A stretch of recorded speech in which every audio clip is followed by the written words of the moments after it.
Hari ini saya akan menyampaikan beberapa pesan leluhur dan semoga kita bisa memahami pesan-pesan ini.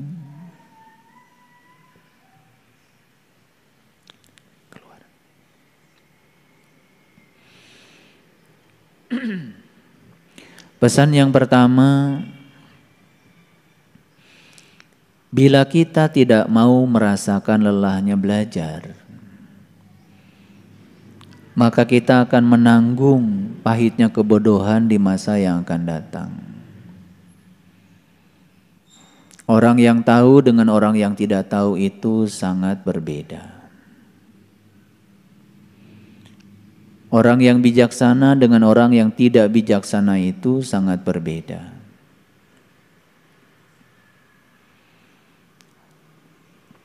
Bung Karno pernah menyatakan, kalau kamu lunak di masa kini, maka masa tuamu akan menjadi keras.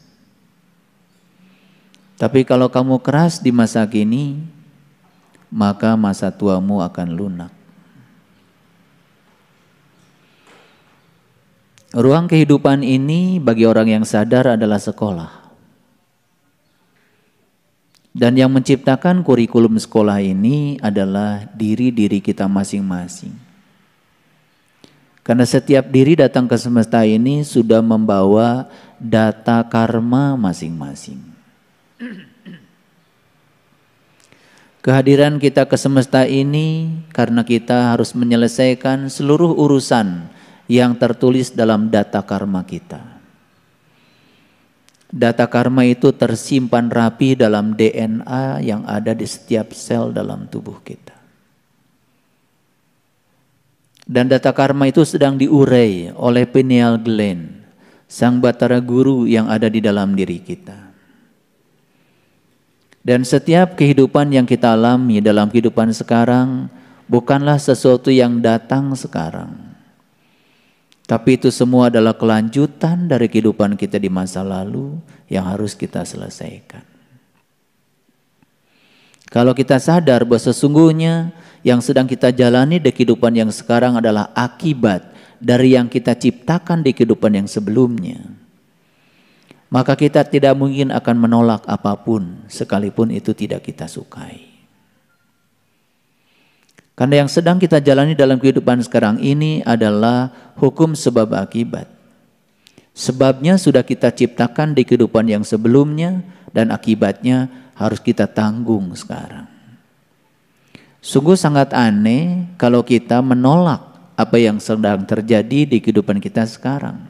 Padahal itu adalah akibat yang ada hubungannya dengan sebab yang kita ciptakan sendiri. Ketika kita tidak sadar dengan itu, maka terjadilah yang namanya penolakan. Penolakan bukan sekedar menyusahkan dan menderitakan kita, tapi penolakan adalah gagal bayar utang karma kita dan kita menciptakan utang karma baru di kehidupan kita yang sekarang. Lalu bertumpuk-tumpuklah utang kita yang tidak kita sadari. Sepanjang kita tidak menyadari itu, sepanjang itu pula kita akan terus berpindah dari kegelapan baru ke kegelapan yang lebih dalam lagi. Lalu kita tidak akan pernah keluar menuju alam yang terang benderang. Allahu waliyul ladzina amanu yukhrijuhum minadh dhulumati ilan nur. Itu sebabnya ketika kita menyadari kehadiran Allah dan kita tidak pernah menolak apapun yang terjadi karena kita yakin di belakang itu ada kehadirannya, maka kita sesungguhnya sedang mengantarkan kita minadh dhulumati ilan nur, dari kegelapan kepada cahaya. Dan ketika kita hijrah dari kegelapan pada cahaya, yang akan terjadi apa? Semua hal yang selama ini menjadi salah konsep, salah persepsi akan sirna dengan sendirinya.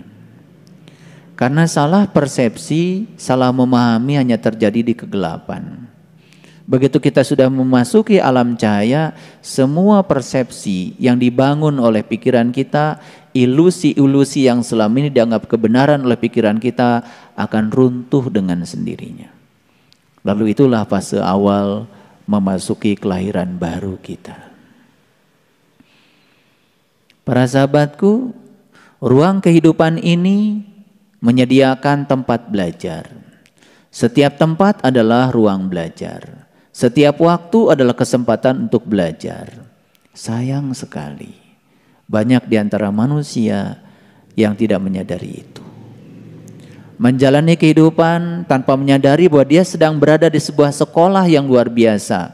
Sekolah nyata, sekolah yang akan mengajarkan kedewasaan, sekolah yang akan mengajarkan kesabaran, sekolah yang akan mengajarkan kebijaksanaan, sehingga peristiwa demi peristiwa hanya terjadi begitu saja tanpa ada satu pesan yang bisa dia terima. Itulah yang disebut dengan manusia yang rugi. Lalu ada sumpahnya, wal asri innal insan lafi khusrin illal ladzina amanu wa amilus solihah wa tawassaw bil haq wa tawassaw bis sabr. Jadi seluruh manusia itu rugi kecuali yang beramal soleh, kecuali yang beriman, kecuali orang yang senantiasa saling menyadarkan, saling mengisi, kecuali orang-orang yang tabah, sabar di dalam menjalani seluruh proses kehidupan. Inti dari semuanya adalah kesadaran. Makanya kata sadar dalam Kamus Bahasa Indonesia artinya adalah tahu. Sadar itu artinya insaf. Sadar itu artinya mengerti. Sadar itu artinya merasa. Kata sadar sudah dipakai menjadi satu kata yang utuh, namanya kesadaran. Jadi kesadaran sudah menjadi kata benda. Kesadaran artinya adalah keadaan tahu, keadaan terjaga, keadaan insaf. Jadi orang yang sedang pingsan disebut tidak sadar. Begitu siuman disebut dia sudah sadar. Disebutnya tersadar. Pertanyaan yang paling dalam buat kita semua, apakah betul kita ini sekarang sudah tersadar? Apakah kita sudah terjaga? Apakah kita sudah memasuki keadaan tahu, keadaan mengerti, keadaan merasa? Atau kita ini hanya sekedar sibuk dari pagi sampai pagi lagi menjalankan kehidupan tanpa kesadaran? Itulah orang yang rugi.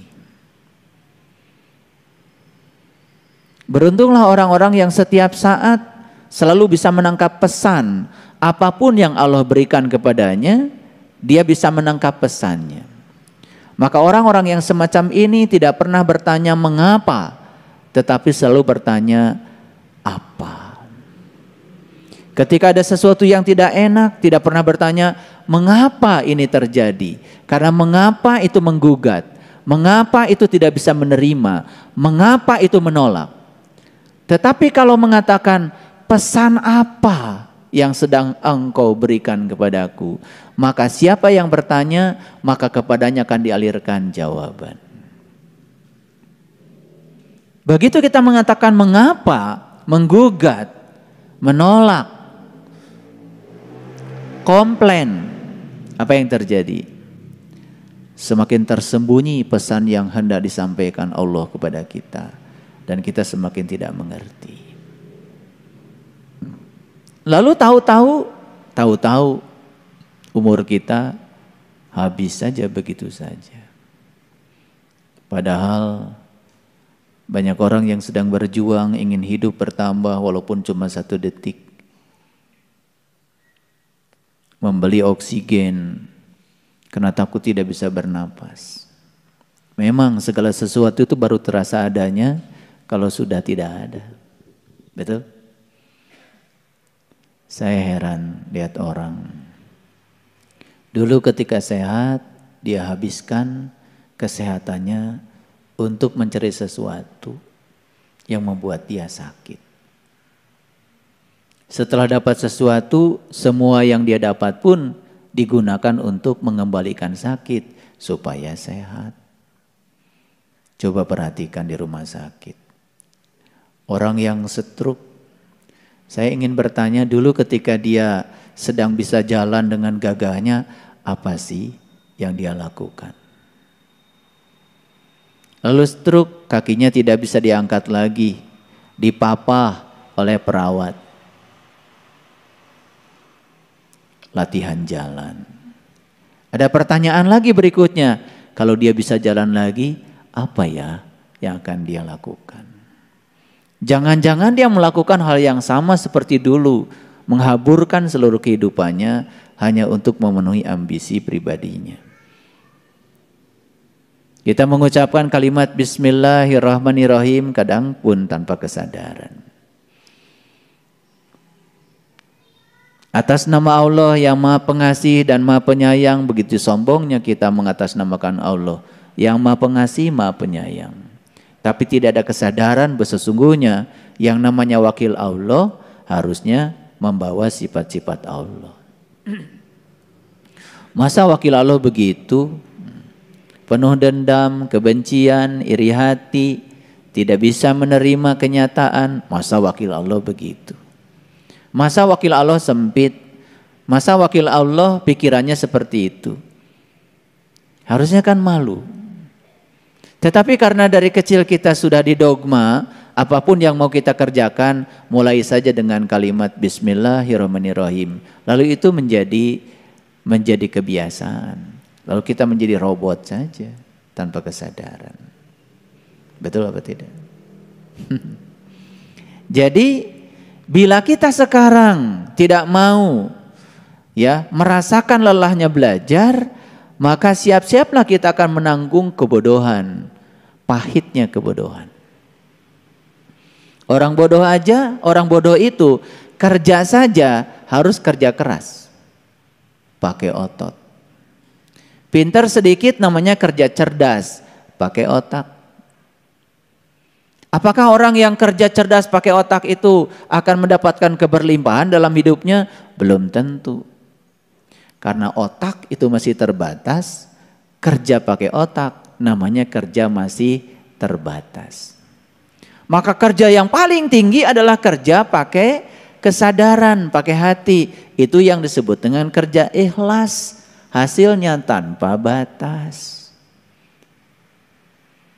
Jadi dari kerja keras masuk pada kerja cerdas, masuk pada kerja ikhlas, memang tidak mudah membalikan telapak tangan.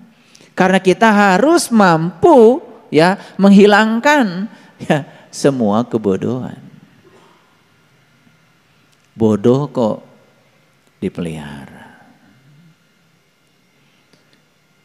Yang luar biasa itu orang bodoh tetapi merasa dirinya tahu. Padahal dia tidak tahu, cuma dia tidak tahu bahwa dia tidak tahu. Dibungkuslah dengan kain-kain kehormatan yang membuat dia tambah bodoh. Karena dia dalam keadaan tertutup. Tidak mau mendengar orang lain. Tidak mau menerima gagasan orang lain. Selalu merasa dirinya paling benar. Makanya lihat orang yang semacam itu. Insting untuk berdebatnya luar biasa. Insting untuk menunjukkan pada orang lain bahwa dirinya paling benar juga luar biasa. Bahkan kadang-kadang mencari pasukan untuk menyatakan dirinya paling benar. Masih gitu apa tidak? Kalau masih gitu berarti masih bodoh. Ya? Sampai pada titik kesadaran tertentu kita akan menemukan bahwa sebetulnya hidup itu bukan lagi perjuangan, tapi hidup itu adalah hubungan cinta. Kalau kita sudah bisa melihat hidup itu hubungan cinta, hidup bukan perjuangan, maka untuk mendapatkan sesuatu sebesar apapun tidak perlu penuh perjuangan. Itulah yang disebut dengan fid dunya hasanah wa fil akhirati hasanah. Udah hasanah dua-duanya. Ya.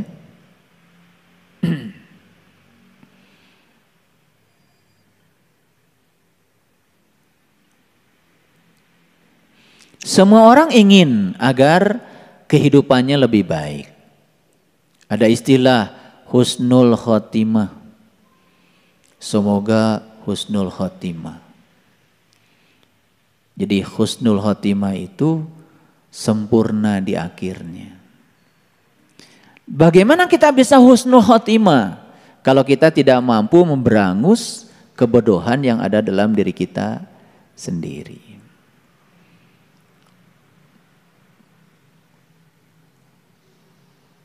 Sepanjang diri kita hanya mengizinkan menjadi robot, sibuk tanpa kesadaran, hanya menjadi robot biologis, sepanjang itu pula kita tidak akan pernah meningkat kesadarannya.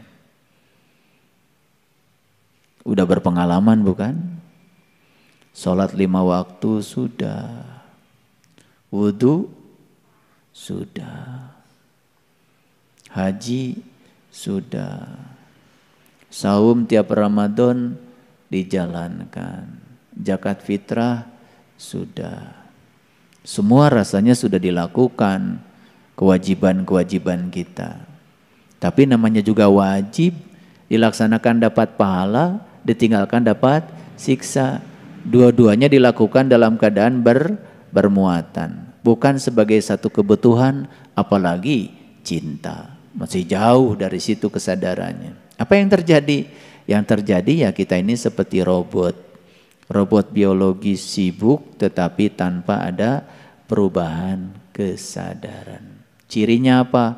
Cirinya begitu menghadapi masalah kecil saja sudah uring-uringan. Bahkan masalah kecil pun terlihat menjadi sangat besar sekali. Kenapa? Karena ledakan hanya terjadi di ruang sempit. Iya. Tabung gas, isi gasnya banyak, ruangnya kan sempit, sebesar kepala kita tuh, yang 3 kilo. Tiba-tiba bocor, api masuk ke dalam. Gara-gara api masuk ke dalam, karena tabungnya kecil, terjadilah pembakaran gas secara mendadak, energinya besar. Karena energinya besar, ruangnya kecil, meledak. Disebutlah tabung gas meledak. Tahu kenapa meledak? Karena ruangnya sempit. Begitu ledakan terjadi di ruang sempit, bahaya enggak? Bahaya. Tapi kalau itu gas yang 3 kilo dibakarnya di ruang terbuka, enggak ada ledakan. Karena ruangnya terbuka dan luas. Ini masih pada suka meledak kelihatannya. Dari wajah-wajahnya nih kelihatan masih suka meledak. Ciri yang suka meledak itu hancur wajahnya. Iya. Gitu. Makanya penampakan ruh-ruh yang tidak bisa pulang kan biasanya menakutkan. Betul enggak? Itu habis meledak itu. Dan ledakan selalu terjadi di ruang sempit. Makanya ilmunya sempit. Pengetahuannya sempit. Sudut pandangnya sempit. Dadanya sempit. Pikirannya sempit. Lihat orang kayak gitu. Dikit saja energi negatif datang pada dirinya. Langsung meledak. Itu yang sering disebut kecelakaan spiritual. Sholat sudah, tapi ledakan masih sering terjadi. Harusnya kan bertanya, ada apa dengan sholatku? Suka bertanya gitu enggak? Suka enggak begitu? Ngajinya rajin, seragamnya 7 seminggu. Tapi suka meledak. Harusnya kan ada apa dengan pengajianku? Ya. Tetapi karena tidak pernah bertanya, tidak pernah menyadari, ruang belajar ini diabaikan begitu saja. Setiap kurikulum di ruang belajar ini tidak pernah dituntaskan. Apa yang terjadi? Yang terjadi hanya menghabiskan waktu begitu saja tanpa ada perubahan kesadaran. Saya tanya, mau nggak husnul khotimah? Mau nggak husnul khotimah? Husnul khotimah itu syaratnya cuma satu, berhenti berprasangka buruk. Yang namanya berprasangka, prasangka baik saja jelek, apalagi prasangka buruk. Prasangka itu persepsi. Dalam bahasa Quran disebutnya dzon. Wa may yatabi'u aksaruhum illa dzon. Inna dzon kana la yughni minal haqqi syai'a. Kebanyakan manusia melaksanakan sesuatu hanya dengan dzon. Dzon itu prasangka. Prasangka baik saja itu sudah jelek, apalagi prasangka buruk. Ada nggak prasangka baik? Ada. Persepsi, ilusi pikiran yang dianggap kebenaran itu juga prasangka. Cuman kategorinya prasangka baik. Jadi kalau prasangka yang baik saja jelek, apalagi yang jelek. Bagaimana bisa husnul khotimah kalau apapun yang kita lakukan cuman atas dasar prasangka. Prasangka itu bahasa Qur'annya dzon. Dan Quran mengatakan wa may yatabi'u aksaruhum. Kebanyakan manusia 99% dalam kehidupannya menjalankan sesuatu hanya dengan prasangka. Jadi prasangka itu kalau bahasa orang Jakarta itu kali aja. Sholatmu diterima nggak sama Allah? Kali aja. Prasangka bukan itu? Prasangka. Kamu nanti kalau mati selamat apa celaka? Kali aja. Nah kali aja tuh dibungkus pakai kain kehormat. Namanya wallahu alam. Itu kain kehormatannya. Habis ngomong menceramahi orang. Banyak ayatnya. Dipungkas dengan wallahu alam.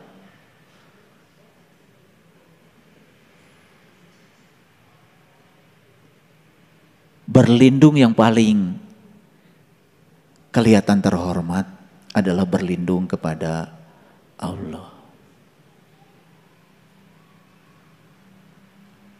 Makanya suka ada kata-kata begini kan, kalau salah dari diri saya, kalau benar dari diri Allah.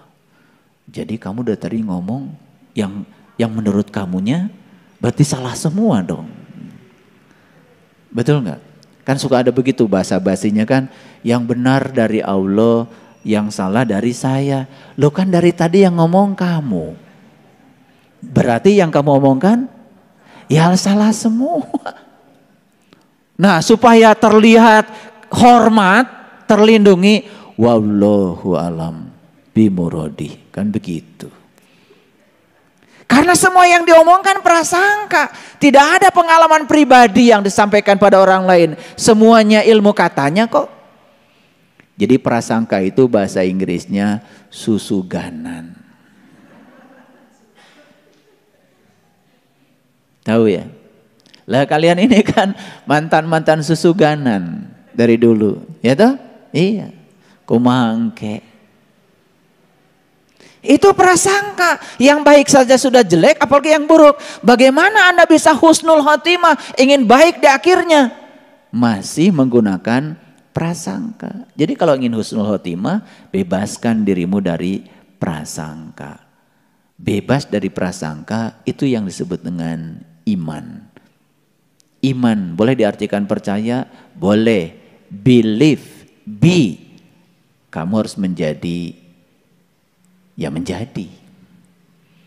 Kalau ingin mengimani imannya Musa, ya harus menjadi Musa. Kalau ingin mengimani imannya Ibrahim, harus menjadi Ibrahim. Learning to be. Menjadi. Kalau menjadi ya mengalami. Kalau mengalami bebas dari prasangka. Jadi nggak husnul khotimah? Jadi. Kebalikan husnul khotimah apa tuh? Su'ul khotimah. Pinter-pinter ya ini bahasa Arabnya ya. Jelek di akhirnya. Jadi artinya sepanjang kita beragama pakai prasangka, jelek di akhirnya. Paham? Ya? Oke. Oleh karena itu, maka kita harus punya ilmu. Tapi hati-hati, ilmu itu bukan untuk dihafal. Karena ilmu yang sebenarnya itu adalah untuk dipraktekkan agar memberi manfaat. Makanya ngaji dengan saya jangan menjadi kolektor ilmu. Ya? Saya cuma bisa Quran satu ayat aja, Bismillahirrahmanirrahim. Gak apa-apa, gak usah 30 juz. Tapi dipraktekkan. Coba kalau dipraktekkan. Kullu amrin tibalin la yubda'u fi basmalah fahuwa aqta. Setiap pekerjaan yang tidak dimulai dengan atas nama Allah, putus tidak menjadi amal. Coba, setiap pekerjaanmu sadari atas nama Allah. Gimana caranya? Saya kerja bukan atas nama uang. Saya kerja bukan atas nama kebutuhan. Saya bekerja bukan karena takut kekurangan. Saya bekerja bukan karena anak saya tidak takut kelaparan. Tapi saya bekerja atas nama Allah. Karena saya percaya saya datang ke semesta ini untuk menjadi kepanjangan tangan Allah. Menyampaikan cinta kasih Allah. Uang itu bagi saya adalah hadiah dari semesta. Karena pelayanan saya kepada orang. Keren gak kalau begitu? Keren gak? Kalian baca Bismillahirrahmanirrahim udah lakoh banget. Begitu ditanya kenapa Anda bekerja? Ya kalau saya nggak kerja anak saya gimana makannya? Jadi seperti dia yang ngasih makan sama anaknya bukan Allah. Sombong nggak? Sombong nggak? Lah itu namanya ilmunya sudah ada. Tetapi tidak dipraktekkan karena tidak mengerti. Karena dalam dirinya ada yang bernama kebodohan. Ya pahit jadinya. Coba selidiki, ya nggak usah jauh-jauh, belajar riset. Kita kerja di pabrik yang sama, gaji kita sama, profesi kita sama. Bedakan coba niat kita. Kalau orang lain niatnya karena takut kekurangan, karena ingin uang, coba kita niatnya karena ingin memberikan pelayanan. Karena Allah titipkan keahlian kepada saya untuk memberikan pelayanan, maka niat saya untuk memberikan pelayanan. Gaji bukan lagi menjadi tujuan. Perhatikan dan praktekkan dan lihat perbedaannya. Pernah nggak menyelidiki itu? Pernah apa tidak? Ya. Kan kita kerja di pabrik yang sama dengan orang, kerja di lembaga yang sama, di institusi yang sama. Coba mulai praktek. Biarkan orang lain dengan niatnya sendiri, tapi niat saya diubah. Bismillah bagi saya bukan seperti yang dikatakan orang. Coba perhatikan. Perhatikan di riset. Ternyata luar biasa. Dulu gaji saya segini, gak cukup, utangnya banyak. Sekarang gaji saya tetap segini, kok saya sekarang mulai tidak punya beban. Ada apa ini? Oh ternyata diubah niatnya. Betul nggak? Saya tanya nih kalian semuanya. Apa sih niat berumah tangga? Apa? Ini udah kawin berapa tahun ditanya niat rumah tangga masih bingung. Ya toh? Bingung semuanya bingung. Ya. Makanya dulu waktu masih lajang ingin rumah tangga. Setelah rumah tangga ingin pisah.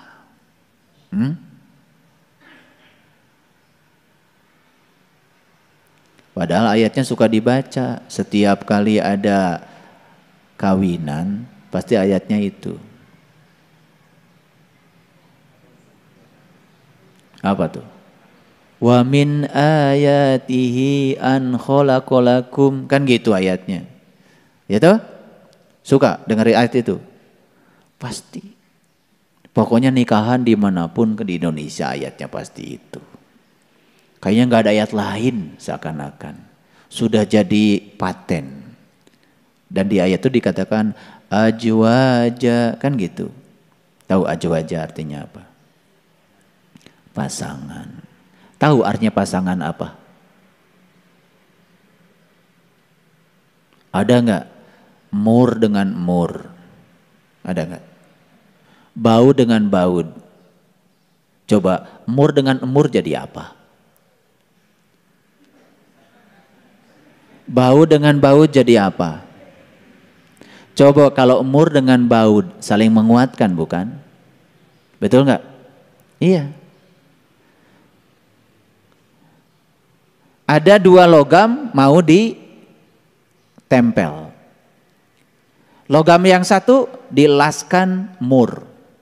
Di logam yang satu dilaskan baud. Ketika mur ketemu baud, pasangan bukan? Saling apa? Saling menguatkan. Saling melengkapi. Beda nggak mur dengan baud? Beda. Begitu nikah, rumah tangga pengen sama. Mur sama mur, baud sama baud. Nyambung nggak kira-kira?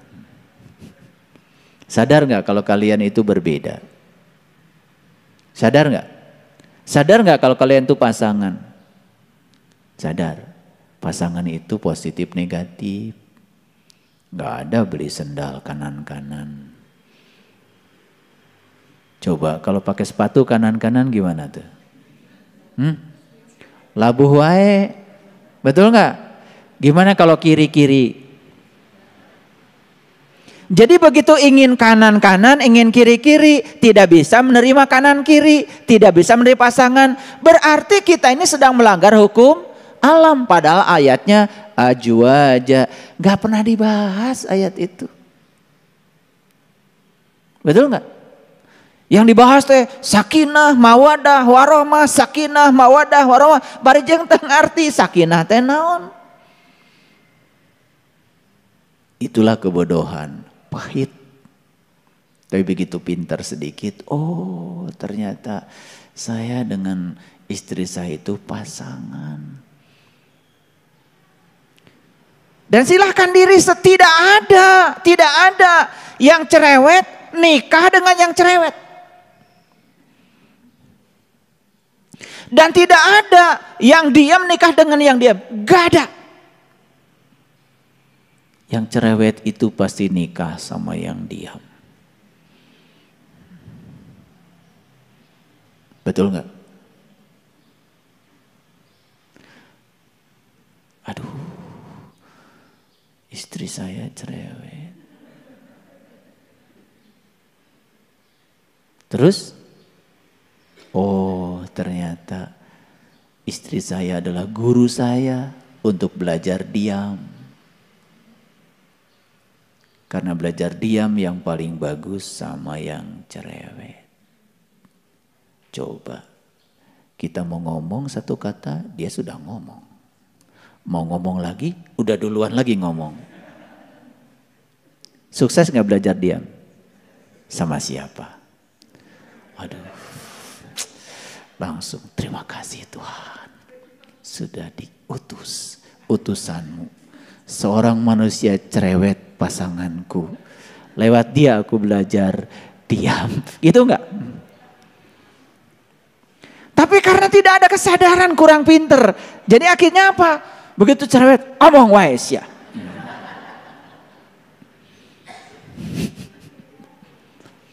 Tapi kalau dilihat itu sebagai mitra, sebagai pasangan, jadi klop. Akhirnya bikin puisi. Kamu dan aku. Seperti mur dan baud. Gitu kan puisinya. Kita saling menguatkan. Wih keren.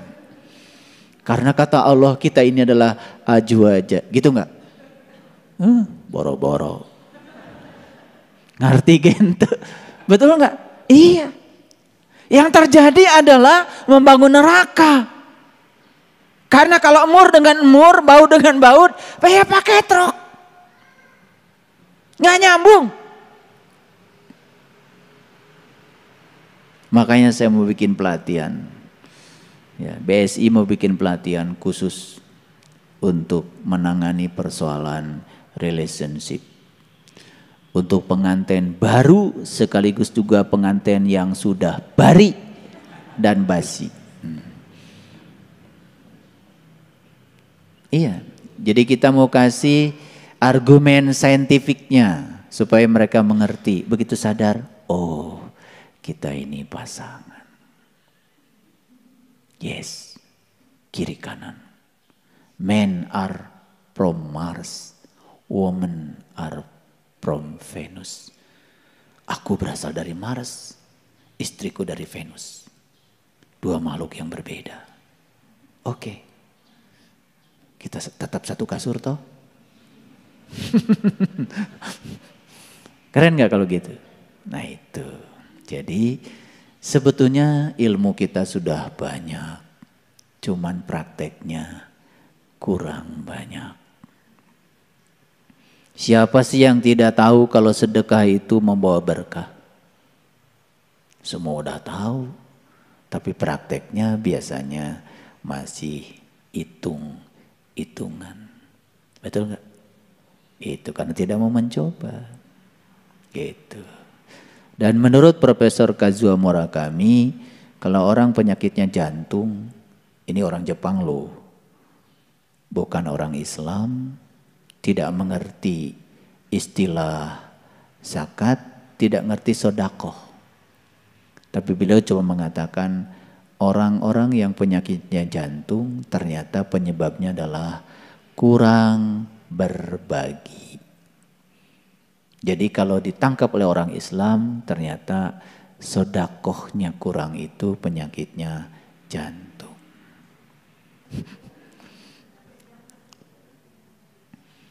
Ini kalian ini setiap Rabu kan datang ke sini. Kemudian saya kasih nasihat. Senang gak dikasih nasihat? Senang ya. Padahal siapa yang menasihatimu secara sembunyi-sembunyi, maka ia benar-benar menasihatimu. Siapa yang menasihatimu di halayak ramai, sebenarnya dia sedang menghinamu. Jadi ini saya ini sebetulnya sedang menasihati beneran atau sedang menghina kamu? Gini, kalau saya nasihatin Hari di depan halayak, itu saya menghina Hari. Tapi kalau saya panggil Hari, kemudian saya nasihati di kamar atas, kita berdua, itu menasihatinya dengan penuh cinta kasih. Benar-benar menasihati. Pertanyaannya gimana nih, sekian banyak orang dinasehati, ini menasehati beneran. Kan sembunyi-sembunyi, kan tertutup nih ruang ini. Hanya kita yang tahu. Betul nggak? Iya. Karena saya kan tidak menasehati satu-satu, betul nggak? Saya menasehatinya bareng-bareng. Jadi ini menghina atau menasehati kira-kira? Menasehati. Yang merasa dihina, ya baperan berarti. Nah, kenapa kita perlu saling menasehati? Jadi sebetulnya menasehati sekalipun itu anak kita, kalau di depan temannya kan tidak boleh. Karena nanti anak kita merasa terhina. Apalagi memarahi dia di depan orang banyak. Betul nggak? Nah, saya mau tanya jujur nih. Pernah nggak memarahi orang di depan orang banyak? Angkat tangan. Kok sedikit ya? Ternyata yang jujur di ruangan ini cuma sedikit ya. Atau memang tidak pernah? Ah, itu berarti senang saya.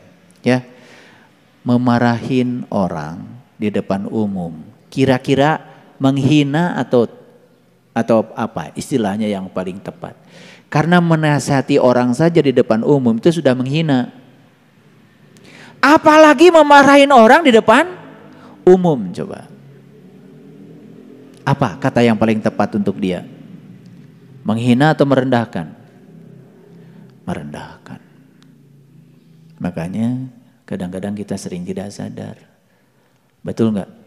kita memarahin orang di depan orang. Padahal menasihati saja, kalau di depan orang itu sudah menghina, apalagi memarahi.